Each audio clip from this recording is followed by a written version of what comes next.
Hello everyone, this is Just a Dad. Today I'm going to do a review and show you how to use these ideal brown wire nuts.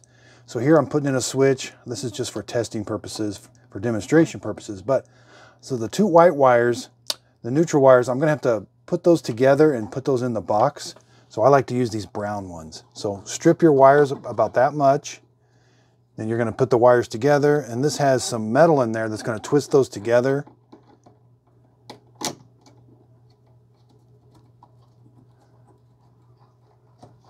Then I like to get my ideal screwdriver. I'm going to just turn it. It's got this ratcheting part in the end, and it just works really well. Now it's got those two tied together really well. So let's just take it off and see how it did. So it cut a groove in the wires, and it's got those things mechanically held together really good. And again, love this ratcheting screwdriver. Just for wire nuts is great. Also has bits on it for straight slot and Phillips. So I really do like these brown wire nuts. Thanks everybody for watching.